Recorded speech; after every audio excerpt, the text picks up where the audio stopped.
We should call this to order, Ed. Do we have a forum? I'm Sam Gold from Rivercog.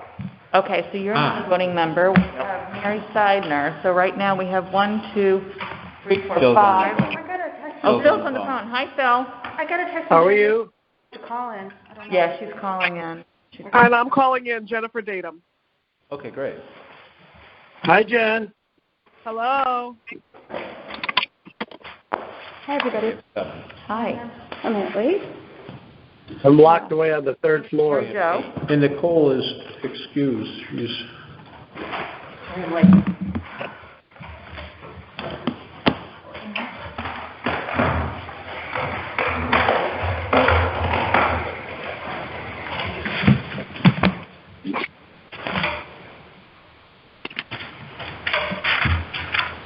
I'm sorry, who is excused?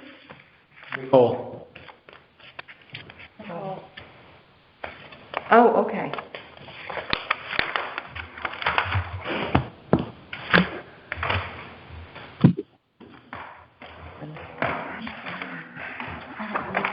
An agenda.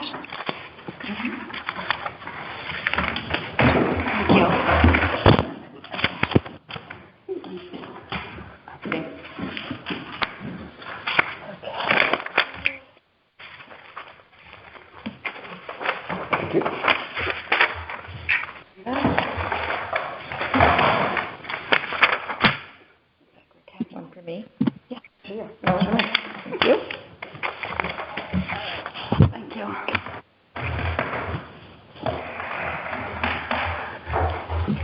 Also.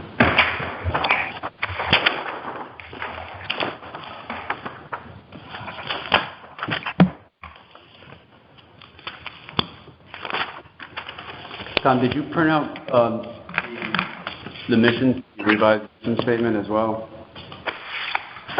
No, I did not. But it was included in the email. Okay. Do you want a copy? Do you want some copies, Dave? I don't, just in case anybody had any questions or anything. I mean, pretty much approved the concept last meeting.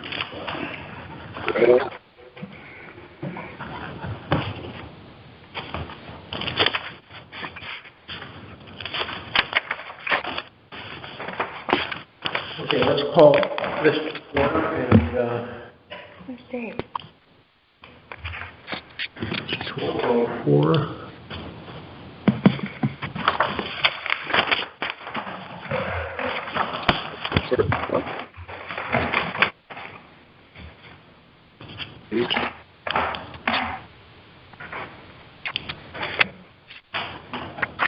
And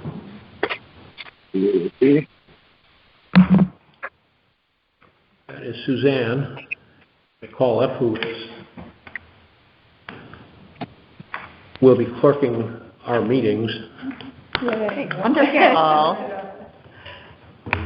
No longer be asking for a volunteer.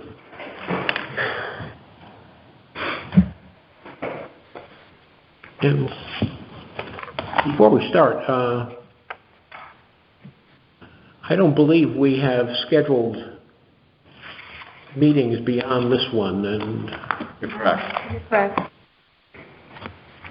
so be thinking about that towards the end as to how frequently we should do. And I guess that is Sam Gold Yes, Sam Gold from the Rivercog. from Rivercog. Hello. And Sam, you have a 1 o'clock hard stop, is that correct? Yes, I do. Okay, so that means you have like a 12:55 hard stop? Well, just enough time for me to go somewhere quiet and get on a different meeting with CCM. But So let's work towards the 12:55 Yeah. hard stop for you, does that work? that works great. And I don't know where I can speak under what the agenda as it is now, but I'm happy to speak anywhere. I make a motion to put Sam as number 3 after approval of the minutes. So moved. Anyone second that? Second. Discussion? All in favor? Aye. You're right after our approval of the minutes. You need a coffee pot in here or something. Right.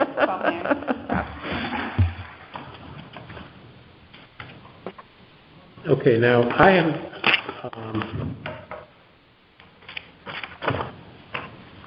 Well, I put some notes on. Michelle had told me that usually just emailing everybody the minutes and the agendas is adequate because she usually make copies and so forth. What would you prefer?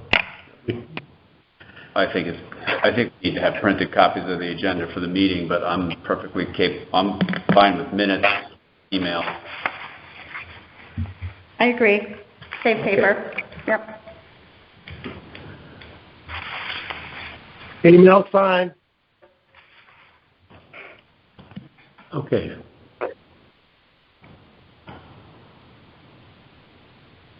Should we review the minutes? I think we can ask for a motion to approve. Okay.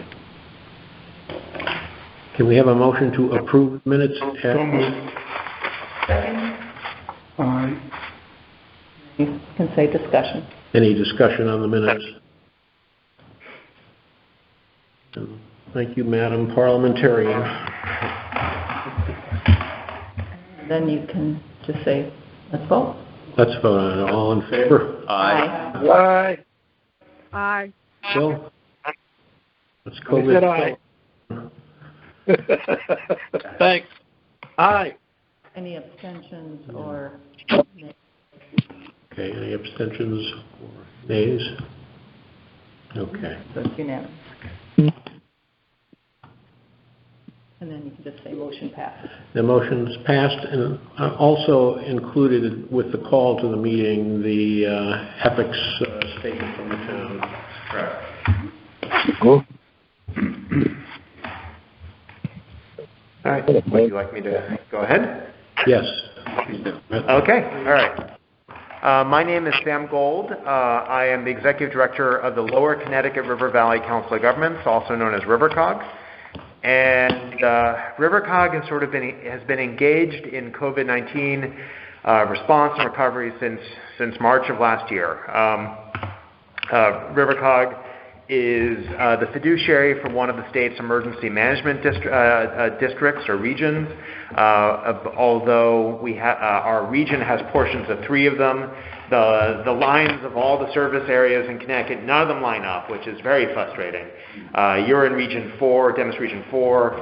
10 of our we have 17 municipalities altogether. 10 are in Region 2 with New Haven, and then the rest, then with the northern 5, which are with Hartford. That said, I am the chair of the association of COGS, so I've been going to all the statewide recovery and response meetings since the beginning. And with first the CARES Act, but now very much with ARPA, the American Rescue Plan Act, there's a lot of money, as you well know, that has been going to the state, but also the municipalities. And we have been trying to find ways to be helpful to our member towns, to find ways to get things done more efficiently together where we can be helpful. So I'm also serving on a committee of CCM, the Connecticut Conference of Municipalities. That's my 1 o'clock hard stop.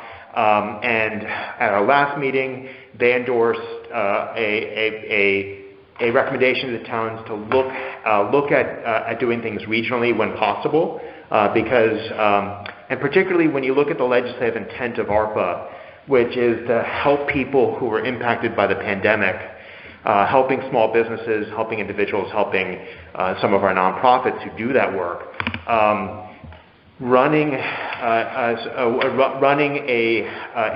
Every municipality running its own grant program could be quite difficult, particularly for the small towns who don't have a lot of staff in town hall. And so this is so we have a couple different projects. I'm just going to go over a couple of the projects that you should be aware of, and see if this would be something you'd want to participate in. So if you remember how all the lines don't line up in Connecticut, River Cog is made up of Middlesex County plus Lyme and Old Lyme. And so we have two Middlesex County organizations that we've been talking to, which is the Middlesex County Chamber of Commerce and the Community Foundation of Middlesex County.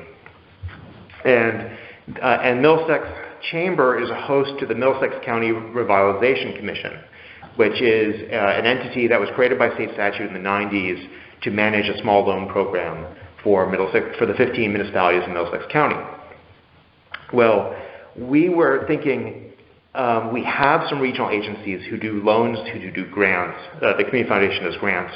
Can we use some of that infrastructure that exists and to help out the towns, where those entities could administer a neutral process for coming up with recommendations, or even just administering the process of bringing in applications, making sure they're complete, reviewing them, and then turning them over to the town. One of the issues we had was, well, Lyme and Old Lyme are not in Middlesex County. And so talking to Tim Griswold, your first selectman, he came up with the idea, well, they really wouldn't be working in the town. They would be sort of underwriting. Because Middlesex County Revitalization Commission, their charter says they only can do loans in Middlesex County. Well, they wouldn't be doing loans. The idea would be, let's use some regional infrastructure to administer the process, but then the product would be a packet sent back to the town for the town to then deliberate on and decide what they want to do with. So no dollar would leave any town hall. The money is still the town's, because under ARPA, that money is the town's responsibility. You can't, give it to someone else and then make it their responsibility. It's always your responsibility. So the idea here was working with the chamber and the Middlesex Chamber and Middlesex Community Foundation to create an online portal and an application process. Some towns may want to prioritize some things differently than other towns. I think those requests can be accommodated. I think Laura Francis from the town of Durham said, well, maybe we would want to do a loan program. I said, well, if you want to do a loan program, that's fine, instead of a grant program. But do you have the staff who can run a grant application process? And she says no. And so that's what we're trying to. And the ongoing reporting requirements of that. Right. And one element of that is anyone who receives a grant, and particularly for businesses or nonprofits. So let's say you have a multi-town food pantry that receives a grant. Well, we would come up with a template contract for towns. We'd pay a lawyer once for that, and then that template contract then be used for all the grants. Yeah. Who are the two organizations? Middlesex Community Foundation and the Middlesex Chamber. Oh, okay. All right. Mm-hmm. Which happens, I think, to be the largest chamber in the state. I don't know, but Eastern Connecticut is like 42 towns or something. Yeah. So that could be pretty. Oh, well, the chamber, I think, by membership. Oh, number of members. Yeah, but the thing is that I don't see why. So this was something which I talked to both of them about. I said, you have colleagues at the Eastern Community Foundation and also at the Eastern Chamber. We want to make sure we don't step on anyone's toes. But the arrangement would be more of a process underwriting it wouldn't be. We would have to figure out how would some of those costs of administering this process be split amongst the participating towns. Would it be a per application fee? Would it be an hours divided by 10 towns sharing the service? That all has to be worked out. But the idea here was that generally the first selectmen don't have necessarily a lot of time and excess admin support to be able to run something like this. And what's nice about using existing regional entities is they already do this. Community foundations already do grants. The Middlesex Revitalization Commission, which the chamber hosts, already does loans and already has to sort of work in a neutral political environment where you have to be neutral And also, the nice thing, although the election is now over, it sort of depoliticizes anything, because if you wanted to set up a ranking criteria, you could have a neutral third party apply it. But that's one of the ideas that we had. Who would the contract be with? Would it be with River Cog directly? Well, that's a good question. I think it would actually not be with River Cog. Okay. We would set up a contract, I guess, between the participating towns and either the Chamber of Commerce or the Community Foundation, so they could bill you for administrative costs. Mm-hmm. And what would be the determining factor between those two organizations? I mean, I guess the reason for my question is a community foundation would appear to be less prone to any sort of political bias? Or so this is what we're thinking. We were actually thinking of them working together to create one portal for applications. And then one of the questions would be, are you applying as a nonprofit for, let's say, a nonprofit who's looking for a grant for a specific social service, or are you a small business? And then the questions would be different in the application. Okay. And so I've received some of the applications that the Middlesex Community Foundation uses for its grants programs. The Middlesex Chamber has similar documentation for their small business loan program. And then we would try to take those existing processes and turn them into something that would provide the information a town would need in order to improve a grant. And it could be as basic as, okay, they're just going to take in all the applications, maybe check to make sure they're complete, and then turn over that packet to the town. That could be the base level. Or it could be, the town has specific priorities and ranking criteria that they want to do, and you're asking that third party to provide a ranking to you as well. Or you could leave that for a committee like this. Is the deliverable that you're talking about, or the spectrum of deliverables, is it currently dependent on how many participating towns sign up? Or is it being worked on now irrespective, and then it will be available to those who, I'm using the term sign up, engage? We're doing the groundwork now, not knowing what towns will participate. Okay. I think we would want like a minimum of at least a few towns to make it worthwhile for them to do the work. I think what's also important here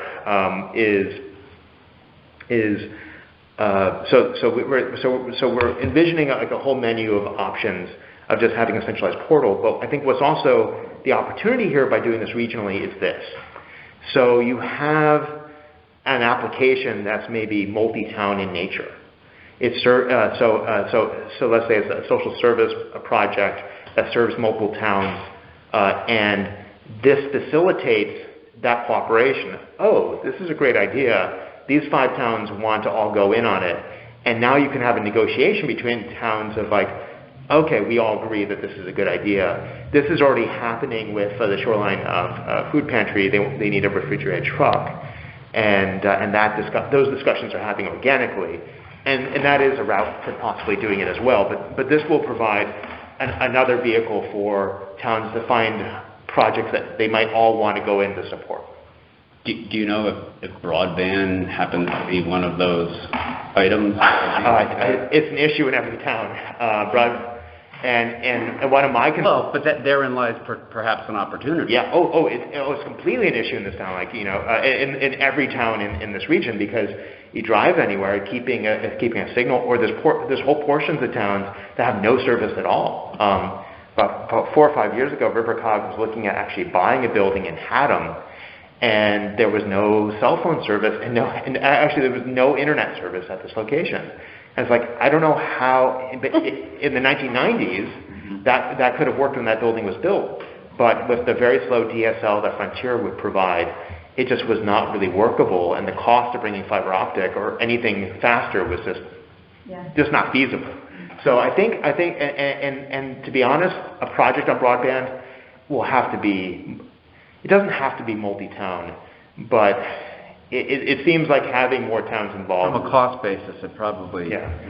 And that's something which I think the first selectmen as a group at RiverCog are very interested in lobbying the state, because the state's getting a big chunk of money, and that should be something that they're focused on for us as a whole, because it's a statewide issue. I used to live up in Litchfield County, and there's a lot of issues with access to high-speed internet, and you can't have an economy without internet access. And just from listening, this is Phil, by the way. Yeah. You talked about, and what I'm gleaning from this is that, so essentially it's not to oversimplify, it's an administrative function that Correct. developed by the towns through your portal. So somebody puts in an application, somebody there says, hey, these guys are looking for, we'll use broadband as an example. They see that there are 5 other towns or whatever number of towns that are participating that are also looking at that. Would there be a mechanism as part of this that would say, hey, maybe this isn't something the 5 towns should do. Maybe this is something the state of Connecticut should do to augment the other things that we're trying to do with this ARPA money and kick it up to the state for their consideration. So I think the vehicle could be RiverCog, which is really the chief elected officials of each of the towns. We also have statewide organizations like COST, the Council of Small Towns, and CCM, the Conference of Connecticut Municipalities, who our first selectmen all sit on their boards, and we have our legislators as well. It's been very difficult to understand how the state is spending its money and are they addressing these issues, particularly like the broadband issue, which is a town could spend all of its ARPA funds on. Right. It's still not what it wants. Yeah. That speaks to my point. Right. So the communities that you're working with as part of the RiverCog are not in New London County, right? So this portal that you're putting together, like, we're not part of Middlesex Community Foundation or Middlesex Chamber of Commerce. No clue if the Eastern Chamber or community foundations are doing something similar. Like, how would we fit into what you're doing? So as far as those 2 Middlesex County organizations, they have no problem with doing this with Lyme and Old Lyme as well. Okay. The question is that there needs to be a phone call between the director of the Middlesex Community Foundation with the Eastern and actually just to make sure it's okay. I know Eastern Community Foundation has approached towns in the southeastern Connecticut COG to reserve a certain percentage of their funds for specific projects, I think, through the Community Foundation. Mm-hmm. I don't know if they've approached Old Lyme. I don't know. Yeah. And the same thing should be said. Like, what if anything are they offering to towns in their service areas? Mm-hmm. And that's a good question. So we should probably be talking to them. Oh yeah. Oh, definitely. What they're doing. Okay. Yeah. And the idea here is to be of assistance to the towns. It's not to burn any bridges. Yeah. Absolutely. And so that's one area where. So, talking to Call Fortuna over in Old Saybrook, they could spend all their money on a water main project, and that would be allowable under this project. You put all your money in a water main project, and you're done. But the intent here was to help people who were impacted by COVID, and I said, well, if you reserve some portion of your funds, and we can find a way to make this process easier for you to participate in, then you can spread the money around a little bit more and maybe have some other positive impacts in your town. And if there is a synergy between applications that are being put in that multiple towns can partner together on, well, this allows that to potentially happen. So that's the thinking here. So that's something which I'm working with Cynthia Clegg, who's the executive director of the Middlesex Community Foundation, and I'm working with Jeff Pugliese, who's the vice president of the Middlesex Chamber. There's a few other projects that have come up from the first selectman as ideas, and I'll just briefly tell you about those. One is a project to jumpstart digital documents in the towns who don't have them yet, and digital workflows. All of our towns have a lot of paper, a lot of filing cabinets, and that all became a liability during the pandemic. That you have members of the public coming into the town hall, and we've sort of fallen behind when it comes to digital technology with government in Connecticut. You go to other parts of the country, other parts of the world, the building files are digitized, and so you can actually get access to building files, get access to various records either electronically through a web portal, or they've never actually existed in paper because they've been submitted in digitally. So what we are working on an RFP right now is a regional document scanning project to scan your records, create a digital searchable database of your documents. One of the ideas is maybe to start with building department documents, and then try to do this as a group of one vendor and set up a system for organizing these documents and hosting them, which would then lay a foundation for addressing a completely different problem the towns have. Is that there's been a major staffing issue with towns finding a competent part-time staff to be building officials, to be zoning enforcement, to do various tasks. And there's been some ad hoc sharing of people of that arrangements that happened in towns up to this point. If we have records that are digital in nature and that work can follow that person, you could actually have, let's say, you could actually have a shared staff that actually do office hours in all the town halls, but then can do work wherever they are. And then furthermore, having building permits and other sort of routine transactions occur through a website outside of normal business hours, that's a great boon to your contractors, your homeowners who may want to be at a job site or during the day, but also just it frees up administrative staff time in town hall to do problem solving and work on problem things, and reduces the amount of paper being shuffled around. So right now we have a draft RFP that hasn't been shared yet outside of our office, but we're going to share it with the first selectmen who are interested, and we also got a suggestion to share it with the town clerks, because the town clerks deal with a lot of the paper in the town, and then see what they think of before putting that forward. How is that deemed appropriate for ARPA funds? Yeah, so what's it got to do with COVID? So the Infrastructure? So the idea here is that by actually digitizing documents, it reduces the amount of interactions that have to happen in town hall. So touchless system. So the idea is it's actually making the town hall safer because you have fewer random members of the public coming in to transact business.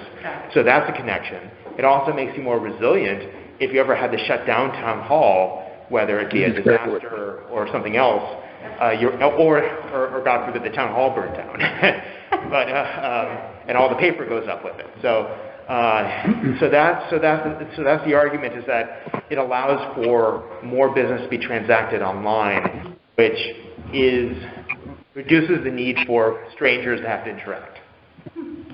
Sam, relative Can I add to one thing? this group, I think there's a question on the phone. go ahead.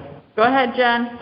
Yeah, so to expand on that, if we could upgrade our website and take the ability to take credit cards, which we don't currently do, this would fit right into that model for registration for Parks and Rec programs, for beach passes.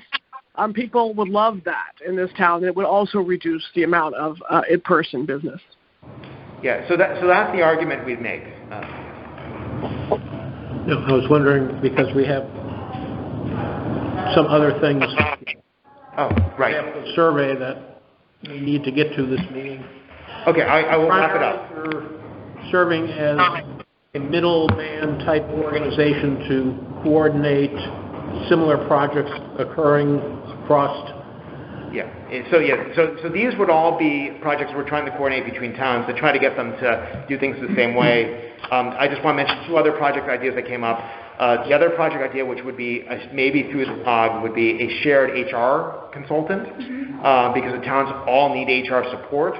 But the connection there to COVID is that we have job vacancies in a number of towns, and coming up with approaches to deal with the labor shortage that we're dealing with, and trying to find ways if we can get grants to set up pipelines to train the people we need, or set up a more formalized shared arrangement, because the way the arrangements have worked is that, like, okay, this person informally is shared between two towns, they work, could there be a different structure? And then the last component, which Tim is on a committee for, is there's documentation that's required to be sent in to the Treasury Department for how this money is spent, and getting some support either through a bookkeeper or CPA, and share that cost across towns to do common reporting. So those are the ideas that have been floated, and we're trying to push forward to see how many towns are interested in actually taking part of it. Of course, this is an a la carte menu. Towns can pick and choose, but we're trying to use your first selectman to help guide us as to where we go. And are there costs to the community for hiring RiverCog to do whatever we ask them to do? I'm not so right now we're not charging beyond what the town already pays for dues as a member of RiverCog. But the chamber and foundation would? Yes, yeah. So do you have a sense of, is there any pricing being talked about? We haven't gotten that far. Obviously, that's an important question. It may be a chicken and egg question whether towns participate, right, as to whether there's how valuable this is to them. Yeah, because you think economies of scale would drive a better pricing negotiation. Yeah. Oh yeah. To have more people involved. Yeah. It's going to come down really to just the staff time to review applications. And you set a timeline for when towns have to decide? We haven't, but I want to have some sort of decision within the next 2 months, by the end of the year. Oh, God, yeah. So the towns that you're working with, I would imagine there are varying levels of readiness for this project, right? This is our third meeting. Yeah. We're just beginning the conversation. So I think most towns are in the same position you're in. Okay. That they don't see a program like this, probably not getting off the ground until next year. Mm-hmm. Because I think most towns are sort of in a similar place, but also the towns haven't received all their money yet. Yeah. So. Okay. So, and I know that there's so many projects that we could consider. Yes. Not all of them would be needing an application process. Oh, right. So a portion could direct in that way. So the idea here would be.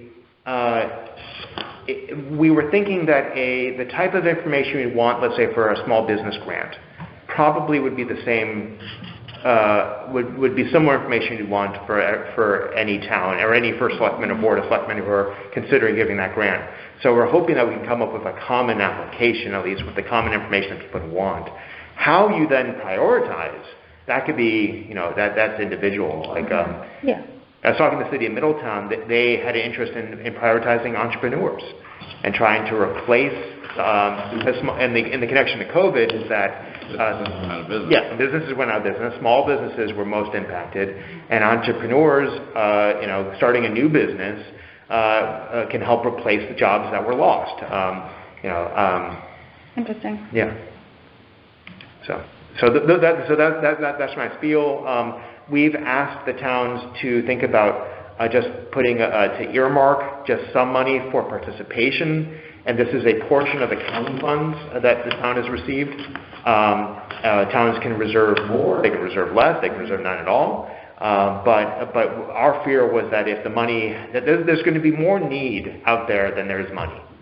And all the money could go to a sewer project, for example. And then you probably wouldn't even get that far in the sewer project. But still, there's things like that. So we just want to be able to make diversifying your spending of this money easier and be a service. Okay. So you're saying, when you say county funds, Yes. is that something where maybe the food share truck, you talked about the refrigerated truck, are they going to each town asking for money, or are they doing a big ask of a county? Well, since there is no county government, the way that our congressional delegation worked was they had the county funds be broken up by population. So you're getting a population share, whatever percentage you are of New London County, you're getting that share of New London County's money. Oh, okay. And the town already knows what that is. I don't have the number off the top of my head, but it's but that's how they decided to do the county money. Because in the CARES Act, the county money went to the state, and then we didn't know how that was spent. So our congressional delegation listened to the first selectman and said, distribute the county money to the towns, and that's what they did. Okay. So, is there anybody talking about preparation amongst the first selectmen of preparing for another pandemic? Any discussion on that? That's a good question. I think working together on, I've heard the governor talk about working together on our public health districts, but not directly about how we prepare for the next pandemic now. Yeah. And let's hope we're a century away from that, but who knows? Right. Are you working with the other communities in your region as they're making their individual decisions, or are you just setting up this infrastructure for this? I'm trying to set up the infrastructure because I can't be. So Dave Roberge asked me to be here, and I am very glad that I am. But I'm going where I've been invited to go. But and I think the model you have here in Old Lyme is a very good one.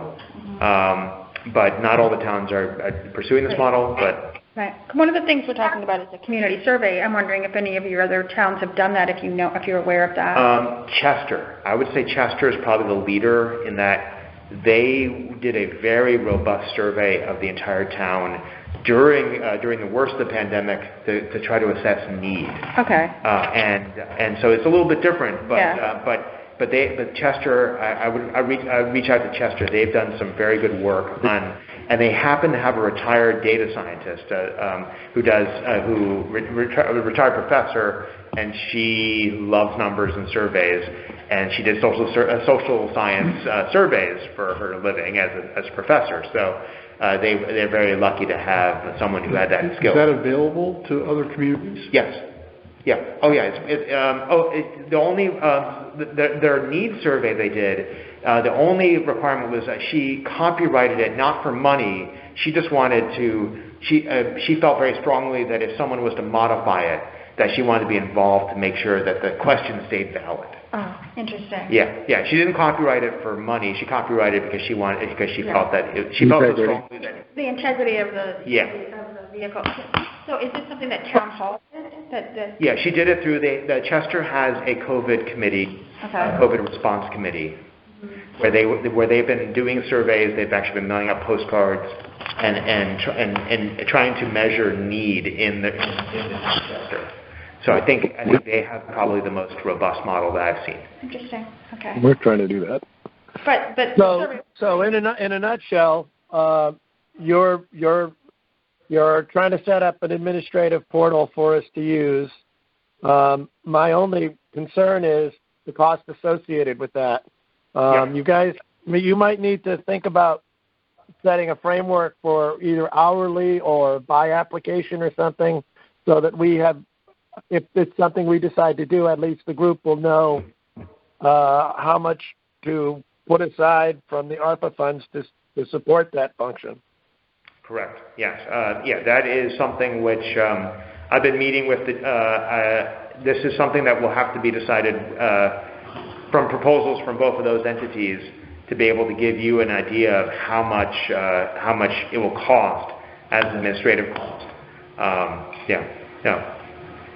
But that really winds up being the primary function, I think, at the end of the day. And then if you find something in that application, should we participate, should you find something in the application process that is either regional or should be bumped up to the state, you would, I'm hoping, bring that information back to the committee and say, you guys have some interest, have gotten some applications for this.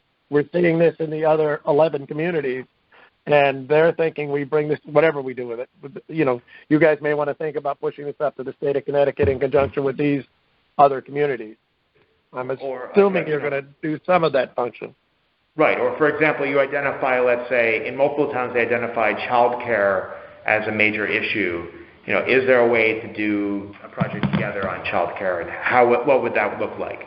So yeah, that's the value added of having some sort of central administration. Is it will give you those opportunities. But I know you have other things on your agenda. But this has been really helpful. Yeah, thank you. Thank you. And I just want to tell you, the money, you haven't received all the money yet. I think you have time to make your decisions. The one thing that I don't want people to wait until the very end to make their decisions, because we do want to get money into the community, but don't feel that you're running late. I think other towns are in a similar position as you. Great. Thank you. All right, Sam. Thank you. Thanks.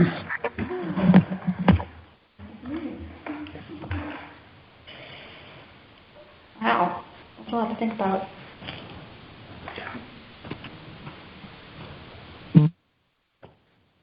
It feels late because we see on the paper all these towns that are, dispersing funds. It feels late to me. Yeah.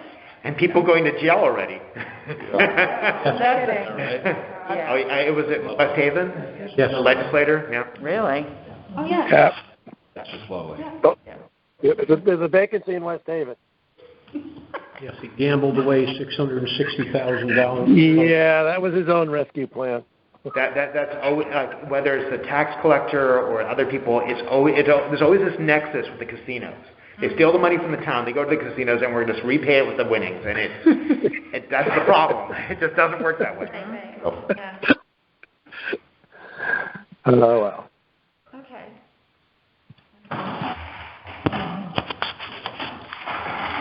Okay. Thank you very much. Yeah, you're welcome. Sam, thank you. It does sound like we should reach out to Lauren Geester in Chester. We also have the Colchester Report, which is a similar legislative survey during the height of the pandemic. I'm looking at it online, just good. very cursory, and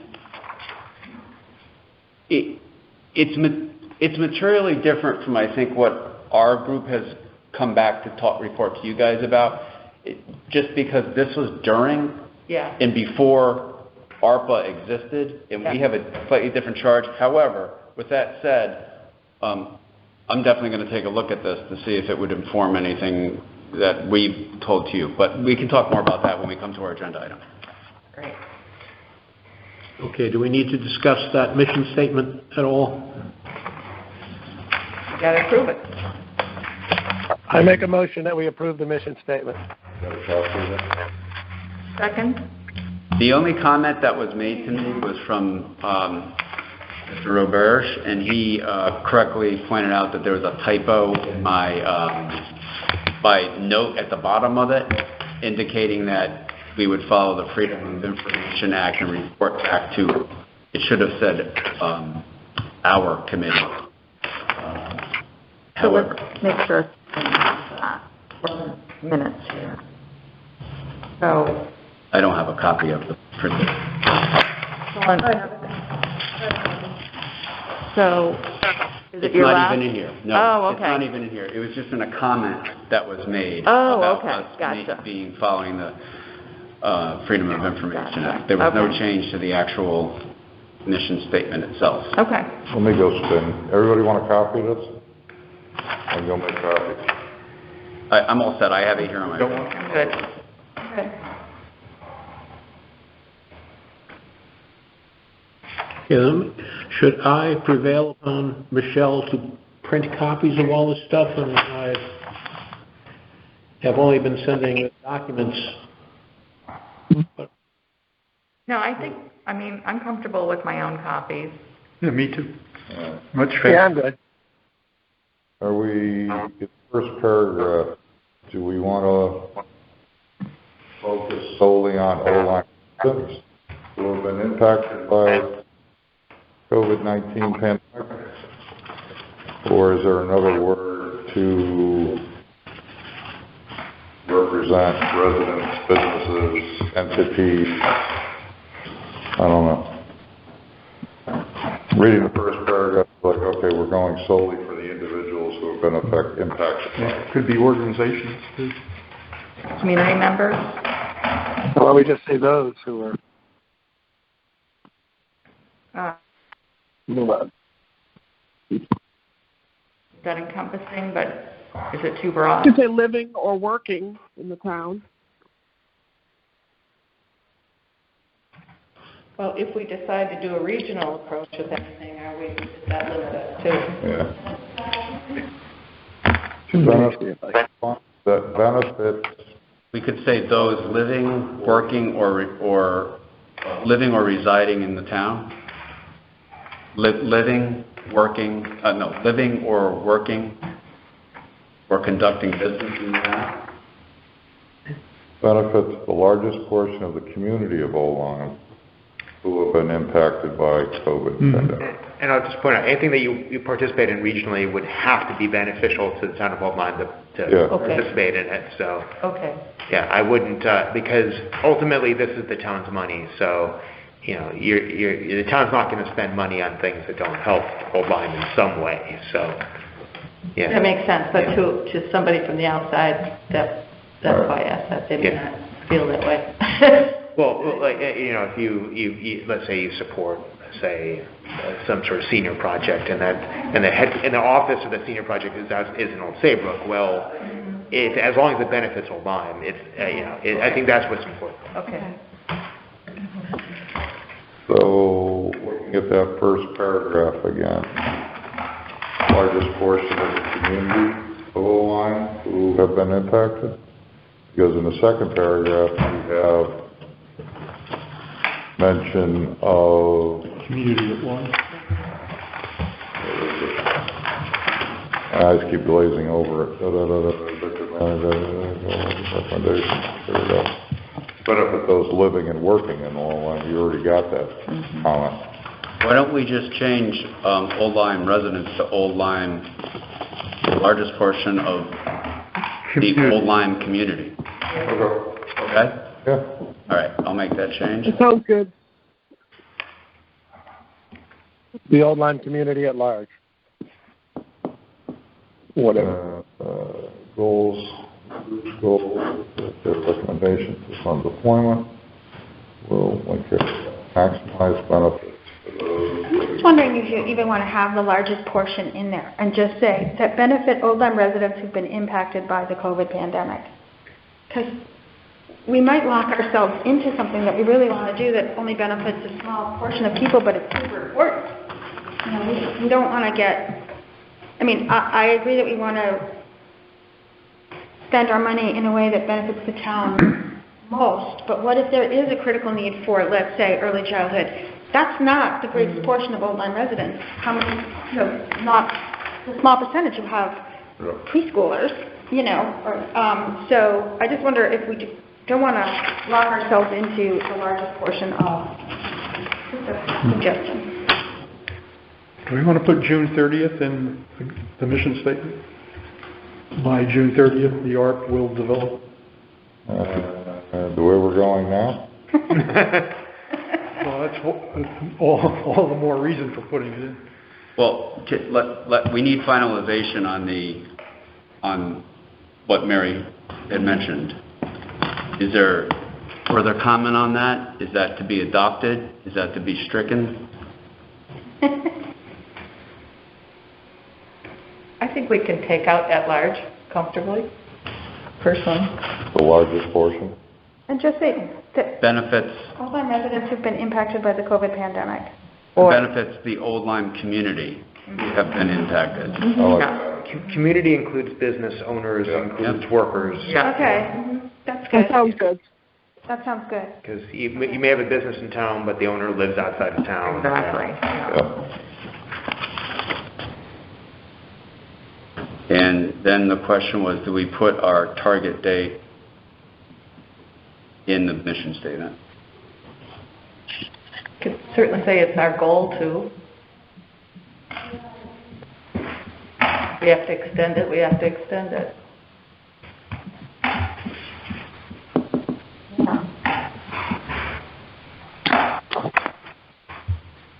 I don't know.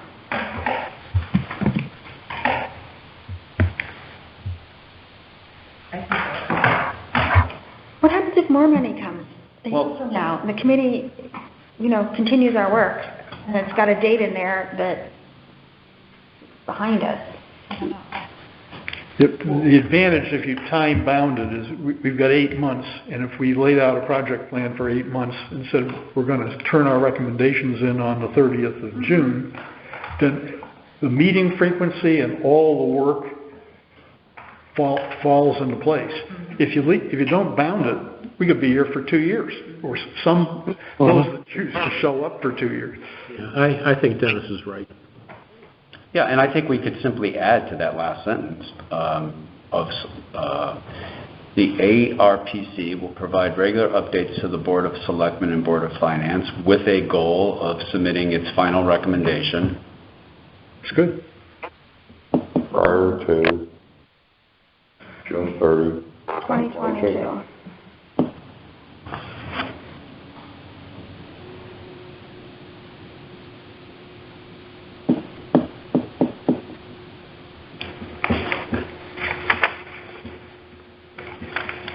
Okay, if there's no further discussion on the mission statement, can't see. Do you want to include the guiding principle bullet items, or you just want to end it above that? As originally drafted, the mission statement was not intended to include the guiding principles. That was really intended more. I think a mission statement really should not have the underlying. The mission statement should just really have the top items. Yeah. That's what a real mission statement is. Exactly. I'll be in touch with Dave. I need to set myself up somewhere for. So I would agree with that. Thank you. Thanks, Sam. I would agree with that. I had just drafted the guiding principles more for an internal kind of discussion point. See, we have 2 paragraphs. So what does everybody think about that? That works for me. Works for me. Anybody opposed to that? No, I think I like that. Okay. Yeah, I do too. Okay. I'll revise and get it out to everybody.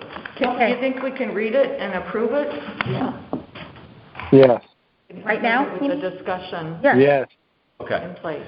All right. I will read it. And approve it. Here's what's been agreed upon for the Old Line Rescue Plan Committee mission statement. The ARPC will develop and recommend a strategy to the Board of Selectmen for the allocation of ARP funds that benefit the portion of Old Lyme community who have been impacted by the COVID pandemic. Next separate paragraph. The committee will strive to operate in a transparent and objective manner and consider input from the community at large. The group's goal is that their recommendation to fund development will, when carried out, maximize benefits for those living and working in Old Lyme. The ARPC will provide regular updates to the Board of Selectmen and Board of Finance with a goal of submitting its final recommendation prior to June 30th, 2022. Period. And stop. I make the motion to accept the minutes to accept the mission statement as read. Second. Discussion. Is it allocation or distribution?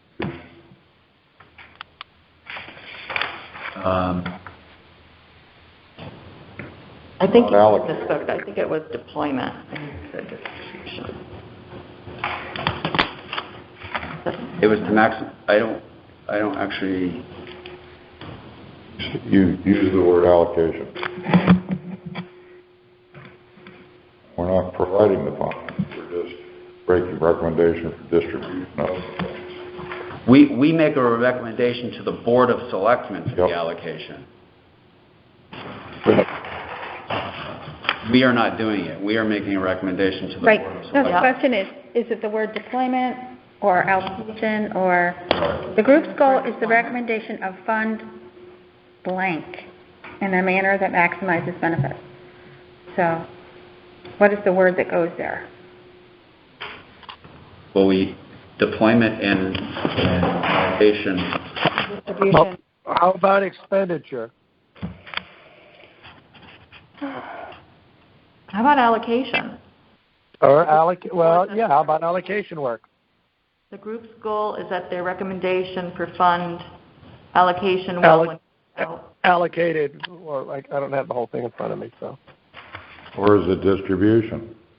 Because we're figuring out how to Spend it, not get it. I think we should keep the same word in both paragraphs. The definition, according to Oxford, is a noun, the action or process of allocating or distributing something. Okay. Sure, it's the same. Okay. Same word.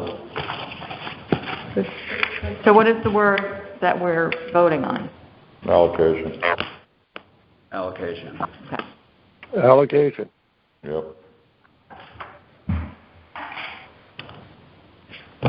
Okay, so I'll make another motion to accept. I think we had discussion, so now we would say, Accept the minutes.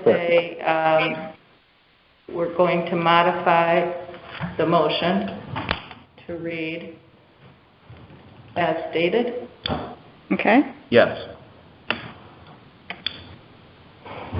Now, I'm making a motion with a modified statement. Second. All in favor? Aye. Aye. Aye. Okay, great. It's done. Hi. Thank you guys. It was a great Well, we're allocation. Excuse me, sir. Dave? Oh, Dave. I'm sorry. Dave Robert.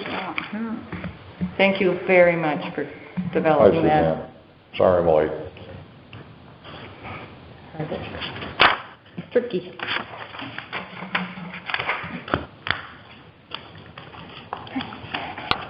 Okay. That's done. We should move on to what this subgroup did last weekend on this needs assessment survey, or whatever we want to call it. No, that's what it's called. Needs assessment survey. That's what it's called. At least that's what we have put together. That's what we have proposed. And Rick, You're Rick? before we start, let me just say, Jen and Phil, I just emailed you the handout that everyone has in front of them. It's a draft survey that Rick will be speaking to. Thank you very much. I'll check it out right now. So the committee met, had deliberation back and forth. The bottom line is that the committee has come back with a recommendation that the survey in format be a single survey with two sections. The sections are households, and the second section being organizations and businesses. The idea being organizations would encompass nonprofits, not-for-profits, anything other than a for-profit business. And businesses would encompass for-profit businesses. Any respondee who meets both requirements would be prompted to complete both sections of the survey. The idea, after talking, was that the survey would be designed to measure the community's both impact from COVID, degree of impact from COVID, areas specifically impacted by COVID, and also to try to glean where the community as a whole would prioritize the town to allocate funds under ARPA to allow us, the committee, to make an informed decision on how we go forward with virtually everything that we're going to be doing. We looked at several surveys that were available, which were not many. I was not aware of the Chester survey at the time. The other surveys that we did look at, particularly the town of Colchester, were similar in nature in that they were put out, produced, collected during COVID. They were not specifically designed to ask quasi post-COVID, and they were not designed specifically, this is the key point of distinction, to have anything to do with ARPA, because ARPA did not exist. So our goal in putting this together was to try to get a good canvas of the two broad sections and try to find out, as I previously mentioned, how, where, to what degree, and to what areas COVID impacted the Old Lyme community. So you'll see that there is the household section of questions. I'm not going to go through each of them. Everybody can read through them. And there is also, at the end of the household section, you'll see that if yes, you'll be prompted to take the business survey. There's also the second section, which is the the organization and business section, which similarly has at the end of it a prompting for you to take the household if you meet that criteria. What you have in front of you is not at all intended to be what the survey will look like. It is intended to give you the guts of what the committee has come back to recommend that we look at it getting out to the community. The committee further discussed that what we would need to do would be to, and I think Cheryl might be able to speak a little bit more on this, we would need to identify how we would create the survey. We would want it to be available both virtually, which would be the preferred method of response for many reasons, and also hard copy. I think we have to make it available hard copy as well. Promoting it and having a very finite window. We've tentatively discussed a 30-day or a 1-month window for the survey to be open for people to respond. That's obviously up for discussion. I would like to also say that if there is anything that gets tabled today, as far as the survey, the contents, the general setup of it, I would very much recommend that this committee continues to work on trying to identify how we will actually get a survey in final format, even if we don't have final questions today. Are you thinking SurveyMonkey as the vehicle? Yeah, so Cheryl, why don't you talk a little bit about kind of what you had discussed and looked at? There's pretty much two choices, SurveyMonkey, which has a nominal fee associated with it, and then a Google survey, which is basically free, but the formatting and the analytics aren't as sophisticated as SurveyMonkey. So we'd like to propose, and something that needs to be discussed is what sort of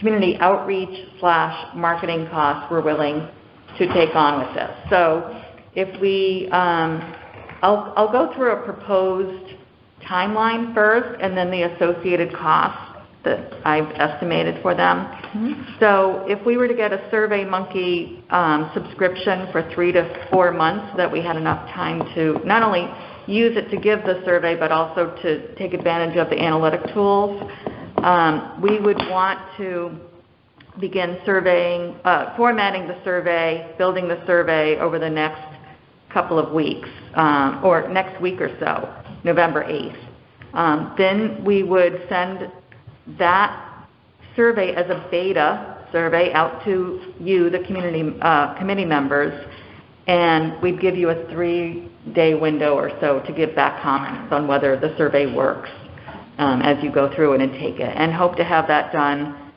by around November 13th. We would aim to have the survey ready for use by November 18th, which is the Thursday before Thanksgiving.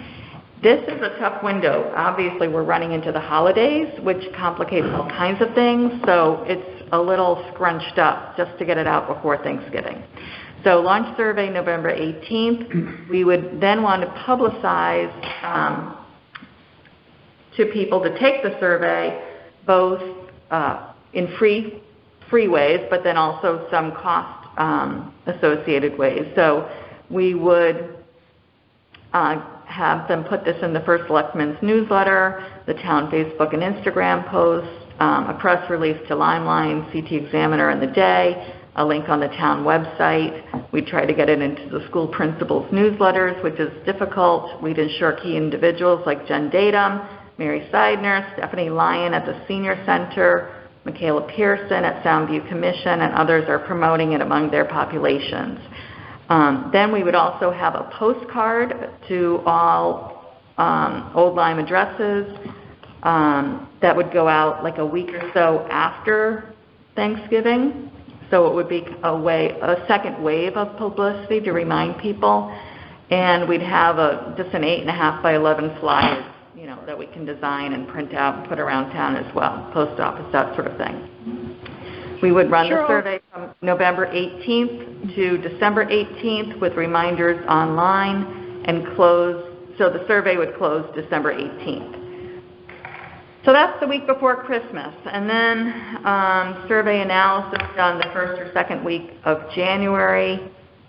This is kind of a wide window because of the holidays, and have the analysis complete and report findings by January 10th.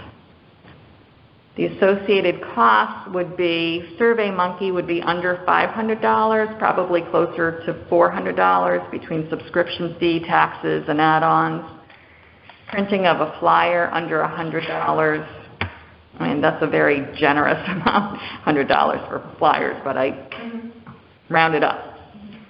A postcard to all Old Lyme addresses, printing and sending using pages of Deep River. I'm guessing around $600 or so. I did a postcard this past summer for the Arts District, and it was a 500 and change for all of Old Lyme. I think also Lyme. One quandary is how do we reach summer business owners with this mailing if we're planning to mail to all Old Lyme addresses, and so that's why I mentioned the Soundview Commission earlier, if they could reach out to their email list of property business owners in the Soundview area. It would be important to include them in this survey. Did you talk about criteria for prioritizing who gets what? I mean, there's the needs assessment, which you've spoken very well about.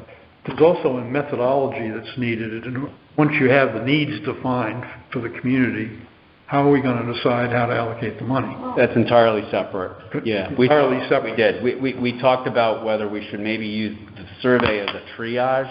Yep. All right, and eventually came back. Really, what we need to do for two reasons. First, to manage this and get this done, we thought it was most expeditious for us to get the survey out conceptually. Secondly, we are hindered right now for very good reasons. We don't have criteria set. The committee's not discussed.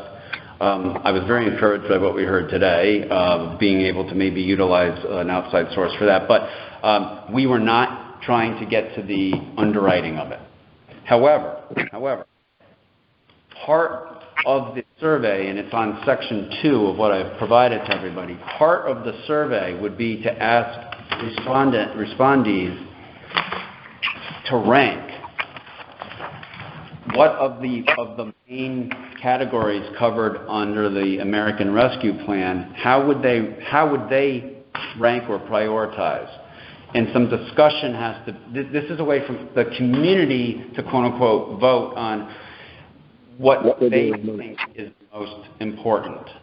So the committee would very much need to agree on which ones of these how we titled them, and also what sort of ranking system we have. If we use the SurveyMonkey, I believe, we could get pretty granular. If we don't use a SurveyMonkey, if we use a hard copy, we may run into some problems. I have no idea what to expect. I would assume most people would respond online.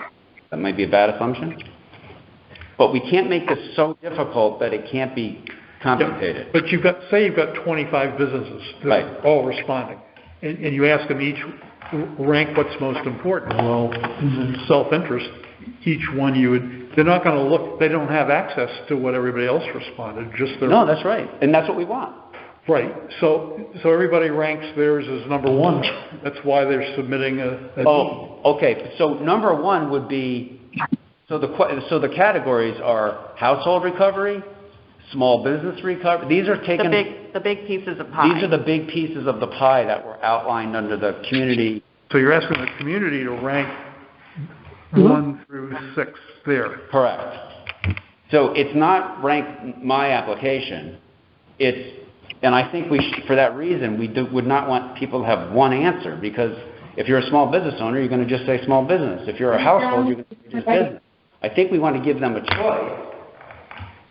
I mean, I guess ideally we would rank it 1 to 6 or whatever, but or a score like 10 to 0. Yeah, least important to most important, scale of 1 to 10. Some way of weighing them rather than maybe ranking them.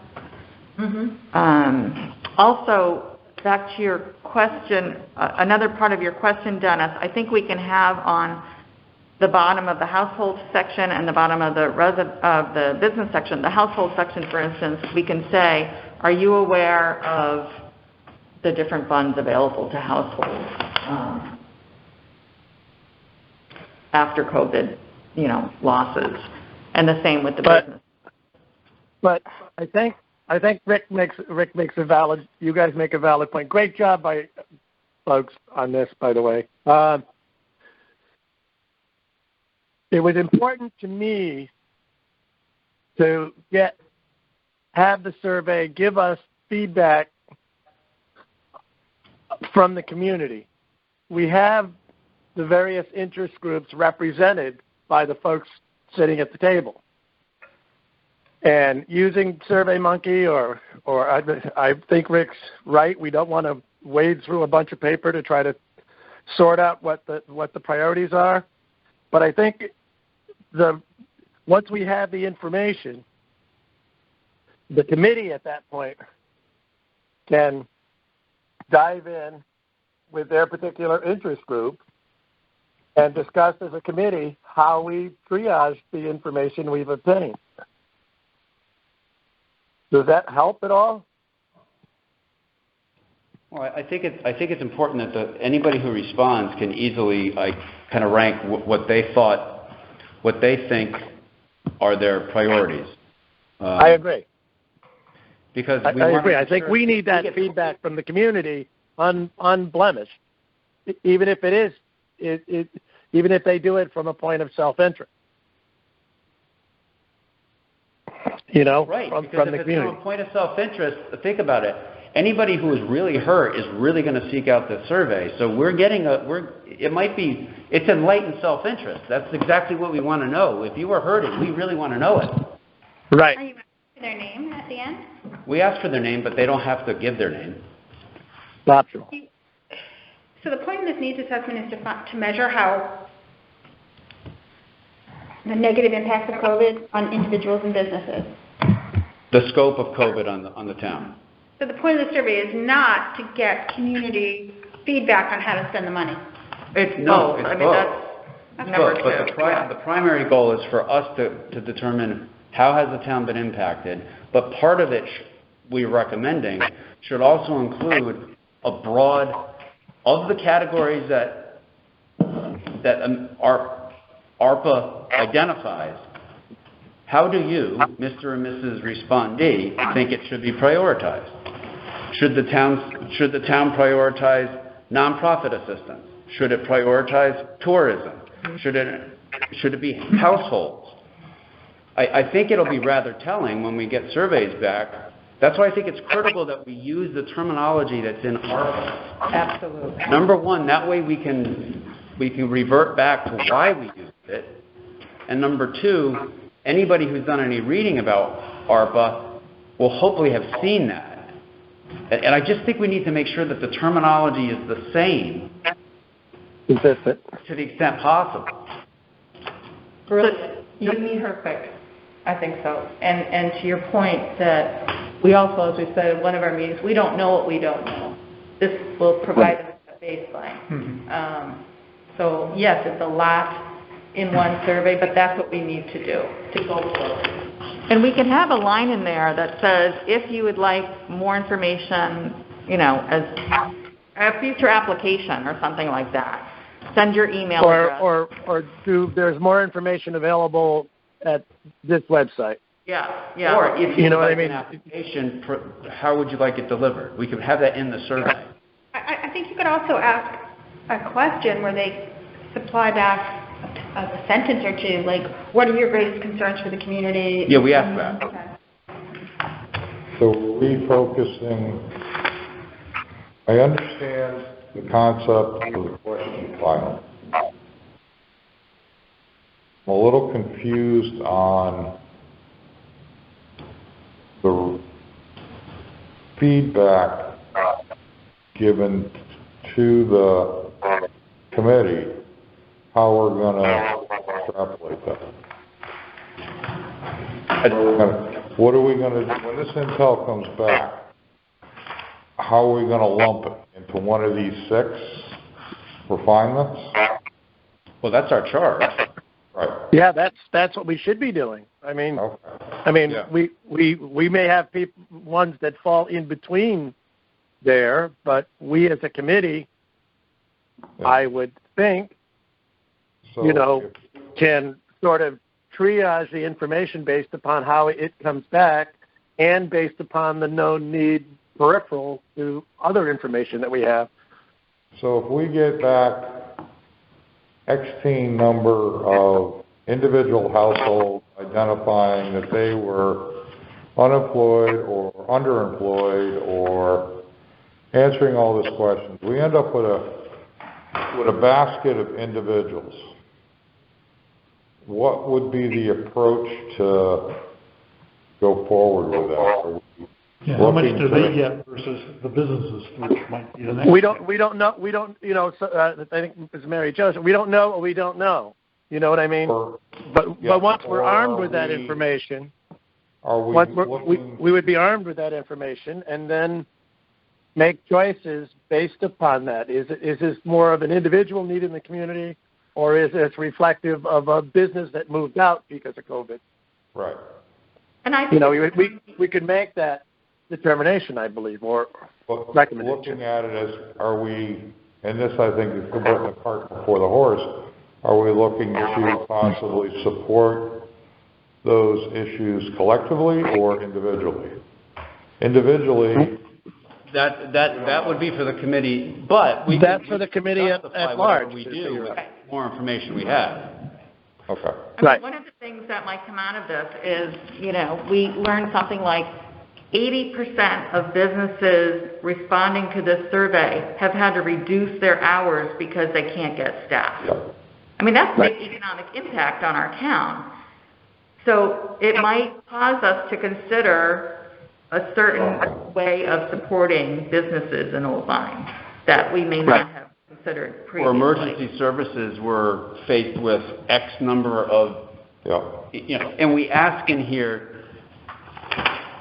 COVID-related extraordinary expenses that give us a ballpark.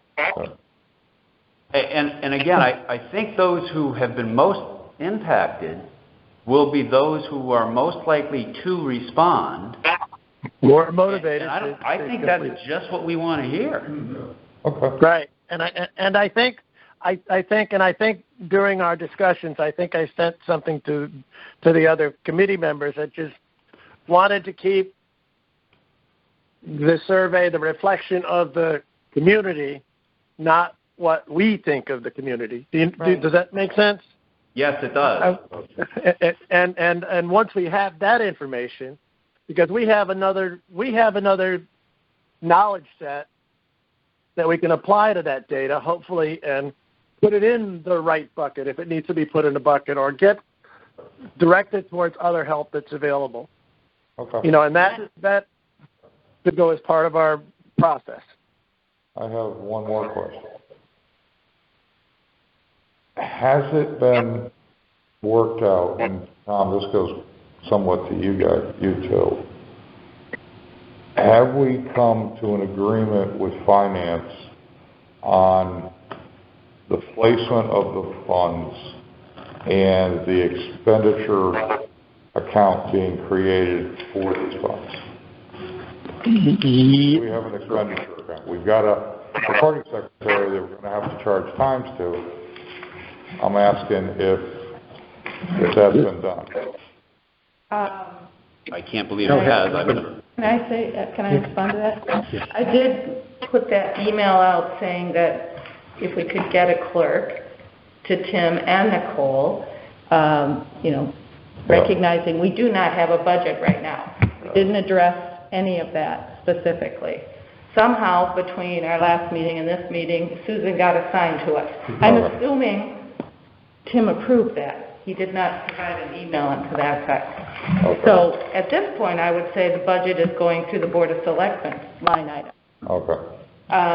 Do we have to retroactively pay the selectmen budget back? I don't know. Tim will have to respond to that.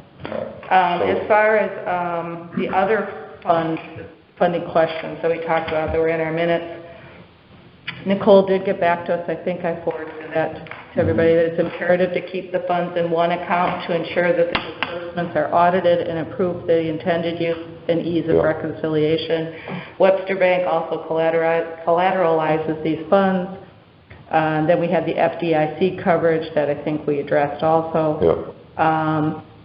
And Webster has internal controls in place. Okay. So, and Nicole intended to come here, but she couldn't today. Based upon all of that,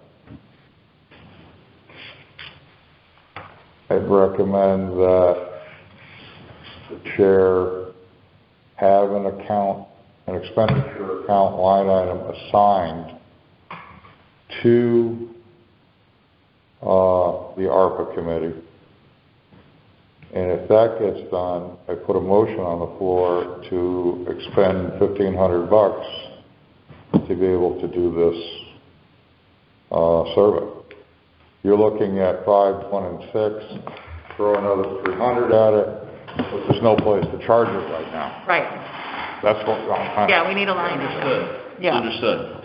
So if we can get an expenditure account line item addressed to this, I make a motion that we expend the first dollars of our $2.1 million to, one, accommodate the labor costs for the recording secretary and $1,500 to get you going on this. Because if not, we're... Right. Good point. Yeah. And I like your approach. It's nice to have the checkbook to be able to pay. Can somebody check with Nicole and make sure that that account has been set up? Yeah, we're working on it. We have to find out, but I would like to hear from the first selectman whether we're going to be charged with Susan. I don't know that we are. He's picking that up. Okay. But we have to ask for the money to get the survey. Right, we do. Right. Well, I think we should have money in place for the survey, and I think there will be other administrative costs if we start talking to the River Cog and all of that stuff. So, I mean, I think that having at least the account in place that we can put what we need to put into as we're going forward would be... Every time I get a storm, the first phone call I'm making, or email I'm making is the Board of Selectmen regarding the threat of the storm, and two, to Finance and the Board of Finance, or the Board of Finance, to identify a line item to charge it to. Right. And we should do that and find out that that's been done and put $1,500 in it or whatever the number is to get the survey going, and then probably put another $1,000 to $2,000 in it for routine administrative costs, just so that's in place. I think you're right, Phil. I think our ask, I think the committee should not be looking at $1,500, but not to sound profligate, but maybe $2,500 or $5,000, just to make sure we have. I amend my number. Yeah. I think for the line item itself. I'll amend my number again. Well, we're still. I agree with you. I think 5,000 is appropriate. Yeah. But what happens with the committee, because we don't have any fiduciary authority, is it has to go to the Board of Selectmen for approval to actually spend it. And you have Well, I have one more meeting. one more meeting. So I will definitely bring that up, obviously, and I'm not even sure I don't know if they may appoint a new selectman to this committee. But I will bring it up that we're asking for the Board of Selectmen's approval, and whatever Board of Finance process has to go through to allocate $5,000 to the ARPA committee. Because if we're able to establish an expenditure account, I can support you with a credit card to be able to do the online purchases of what you're proposing to do in an expedient manner, because you want to start on the 18th. Right. We have to get a decision-making process by the 15th. And if I give you my credit card, I need a number to hand it to. And I don't know that you can give us the credit card. We have to find out what we do. Yeah, I'm just thinking of ease of. I'm just saying. Yeah. When is the next Board of Selectmen meeting? 15th. The 15th, okay. So, So that may adjust your schedule. We should still muddle along as best we can so we shouldn't let that stand in our way unless we have a sense that we're not going to get the $5,000. well, and we're talking about a line item of $5,000, but spending prudently spending up to $1,500 on the survey. Right. Correct. And I don't see that. I don't want to speak for the Board of Finance, but I don't see that being a huge issue. No. I don't either. For us.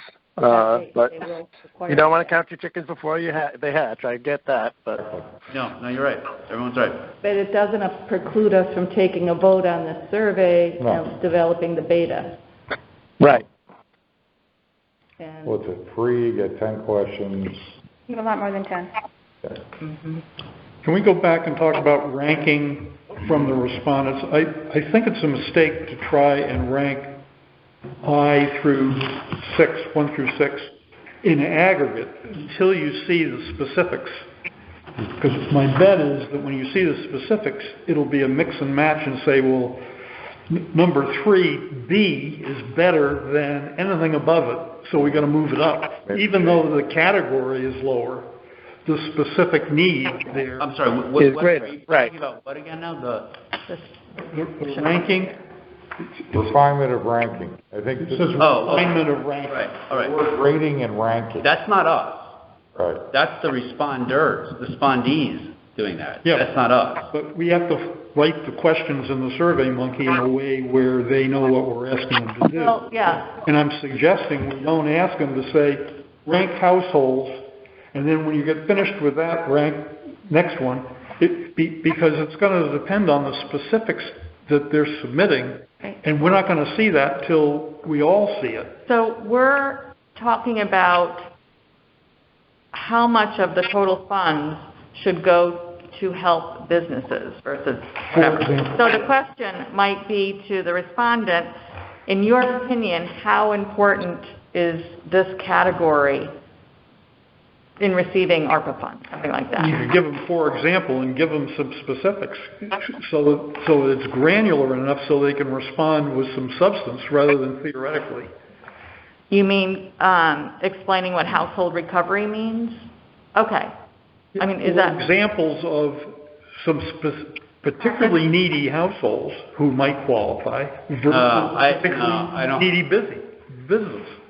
Well, keep in mind, your response as a respondee to the household section, if that's what you're responding, that's your personal experience. Separate and aside is, as a respondee, how do you think the town should prioritize of these ARPA-defined categories? How do you think town should prioritize? And again, I don't think we should have them have one choice. right? Because that one choice will be whatever is going to be in their best interest, which is fine. But if we had household recovery and then put rent assistance as an example, or if we had small business recovery and we had, I don't know, business internet service, or it just pulling that out of thin air, and then we had, tourism, and we had advertising or something like that. If we had examples of that, I think that's maybe where you're going. Yeah, but to inform their judgment rather than doing it as an abstract. Right. I also think it would be helpful to see this on SurveyMonkey. Yeah, so you're going to get a beta. Live, you know, and I think once you see it, it'll make It'll make more sense. Yeah. And I think they should be prompted to do this after they submit the first section. Okay. I think maybe not. That's what I thought. Because I think a lot of people who have not been impacted by COVID whatsoever aren't going to want to go through like a bunch of these questions and then get asked that. I don't know, because I feel like we want to. Well, then we could maybe get more respondees than even people who weren't impacted. Right. So we could have them. Well, then I guess we would go away from one survey to two separate surveys. Right, but again, once it's all the way up on SurveyMonkey and we can play around with it a little bit and take a test ourselves, we might find that this needs to go later in the survey or this needs to go earlier in the survey. So I think, what's on the timeline that you read, when do you plan to get this on SurveyMonkey so we can all look at it? I think the 13th. Okay. Is there a cost for the beta to develop, Cheryl? If you have the free SurveyMonkey account, you can only create a survey up to 10 questions. Is it appropriate for a committee member to donate the purchase of it? I mean, I was willing to do that myself. I don't think we can do that without talking with our finance director. Yeah. Okay. It's certainly honorable, but there's a process for everything. But I really know why I'm not involved in politics. It was a bribe. Or to buy a month. Welcome to government service.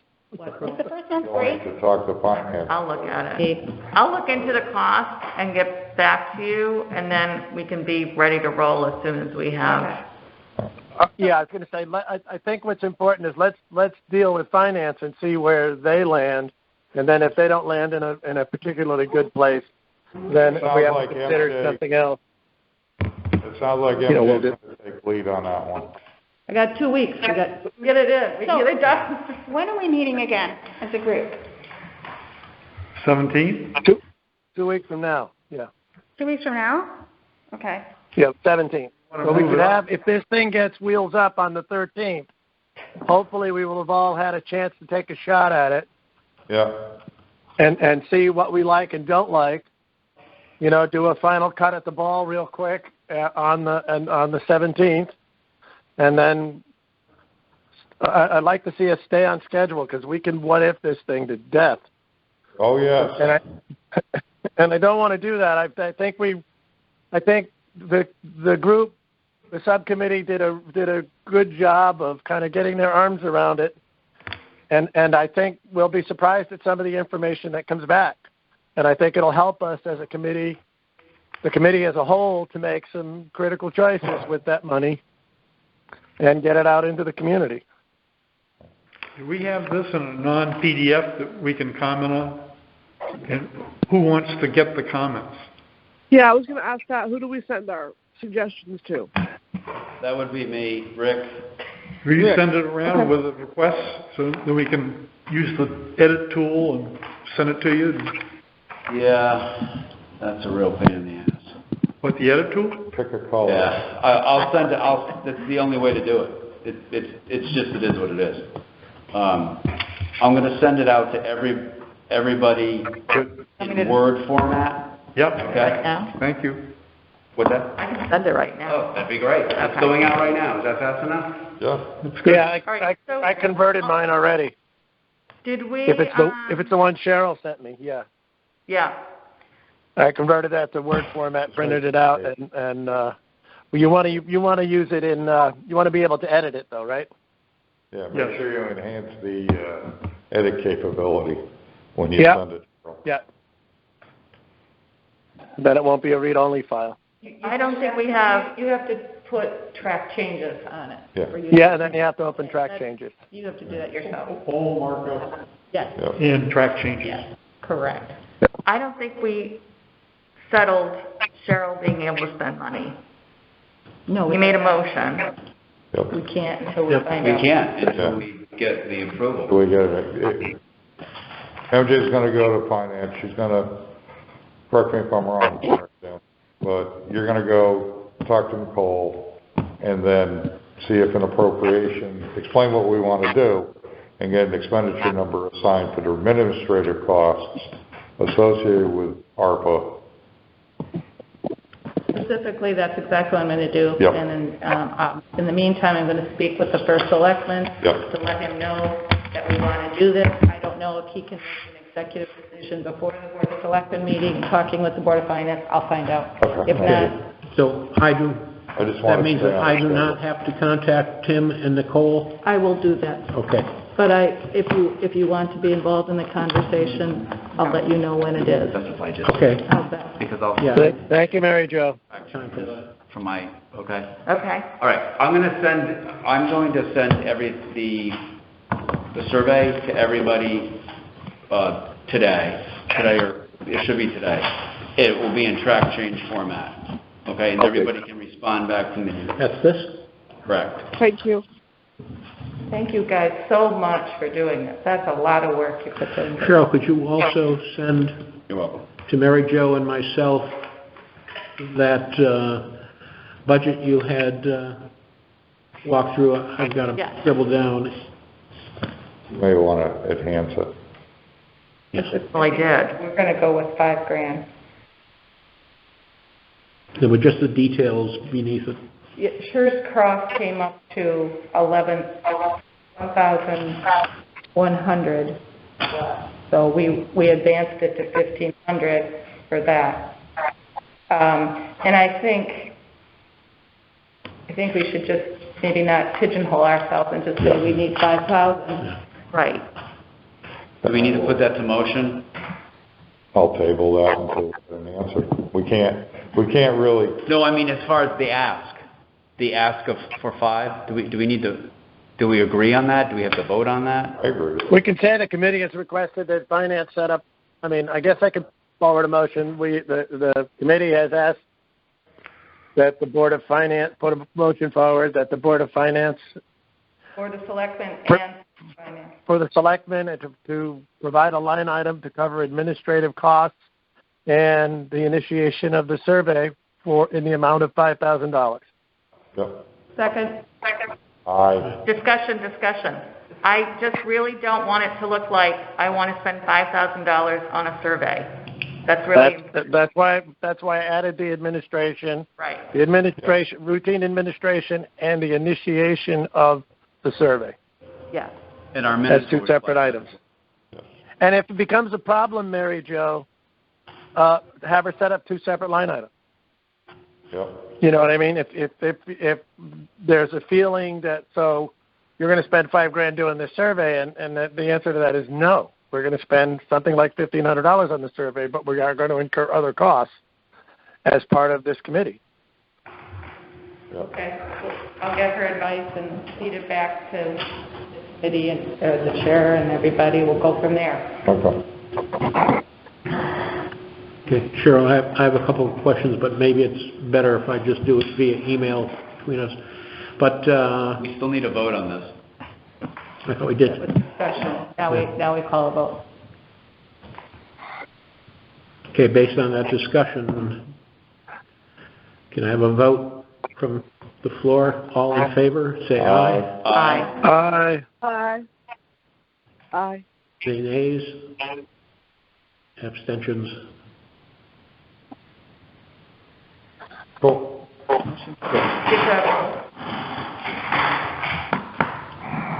Now, I had mentioned this to Cheryl over the weekend, but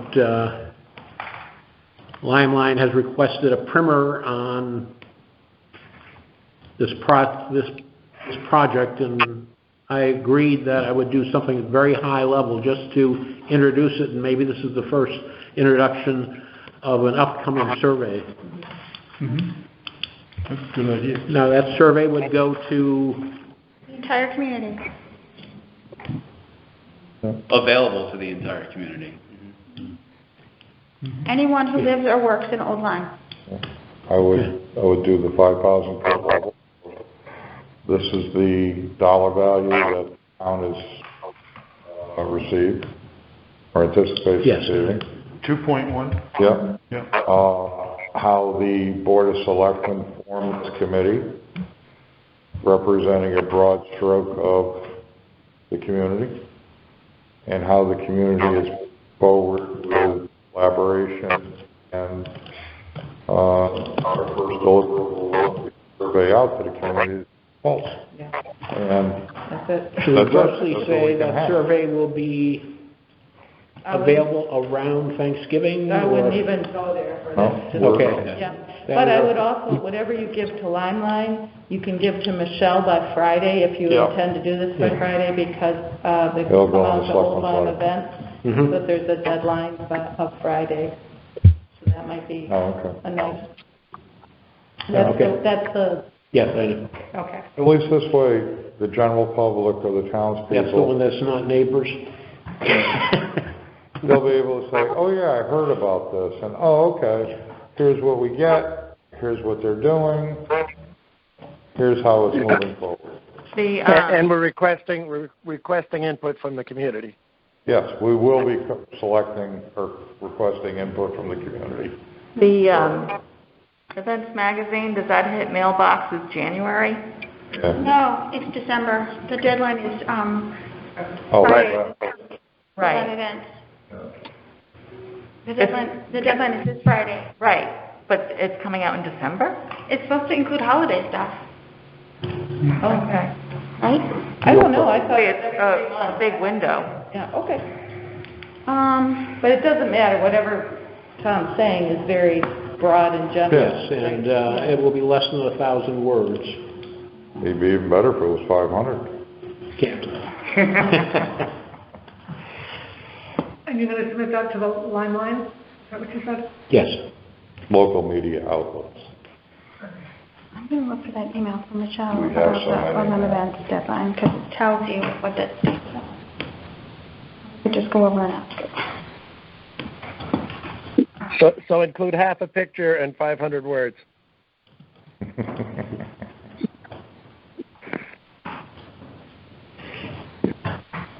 Well put.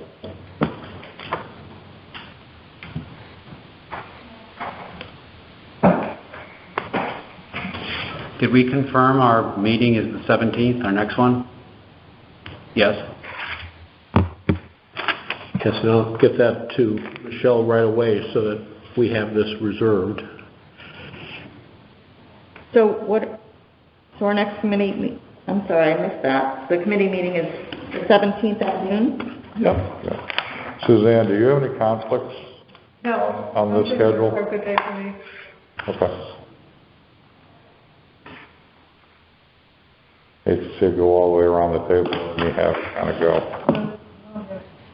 So Tom, I guess the only last thing that I was thinking of is, sorry everybody to say that, but I do think we need to have some higher level of concentration and focus on whether we look at using RiverCog or some other competing. So I'm not quite sure how we go through that process. We don't know really what they're offering or what it Don't. costs. I was wondering if we should contact the Community Foundation. We absolutely should, just to And make sure. I would be happy to call them, because That'd be great. I'm very involved with them, so. That'd be great. That who? Community Foundation of Eastern Connecticut. Slow down. Community Foundation of Eastern Connecticut, Okay. our community foundation. And I work with them quite often, so I'd be happy to just call and find out what they're doing and get more information. That would be great. That's a good idea. I think we're on the right approach. What I'm reading statewide on these articles, hearing from other municipalities. Municipalities are all over. Yeah. That's being decided by the mayor's office, or it's going to be here or there. I really think that this group is one of the most transparent delivery systems that I've come across. so Just far. gotta keep our focus and keep going. Yeah, keep our eye on the ball. Just gotta keep hard charging. Yeah. That's how I am by nature, but I mean, if we wanna get these funds dispersed to make. Let me say, your point was the penultimate point. Okay. Yeah. Dennis has brought up a couple of times identifying those businesses that are on the verge of shutting down, or renters who are on the verge of being evicted. And is this survey the tool for that, or how are we going to do that? Well, the committee would have to make a determination of whether it's going, in my opinion, the committee needs to have its criteria in place on how we make decisions. I am all for the sooner we get that, the better, but until we have that, I don't think we can make any approvals of everything. I mean, I would like for us to be able to make decisions if we had the information today. I think everybody here would. I think when you send the Survey Monkey instructions out with the deadline, you could have a thing. If it's life and death or you're about to go bankrupt, Right. don't wait for 3 weeks to let us know. Well, on a human level, I completely agree with you. On a practical administrative level, what do we do with that? Because we can't. What do we do with it? You could hand that off to, say you had something of urgency come in, hand it off to social services, and then let Jen and Mary That's figure true. out where it should go. We get the survey out there. It's the same thing we've done with COVID. Oh, right, because we're not trying to supersede those other. No, they're still there. Right. I mean, worst case scenario, if our efforts are a conduit to get people connected with the right social services or support, that's great. Yeah. But I just don't think even on a human level, while I completely agree with you, I just don't think we can stand on any ground and say we're going to make a decision to give. Yeah, and jump the line. Right. Because you were early bird catches the worm. Right.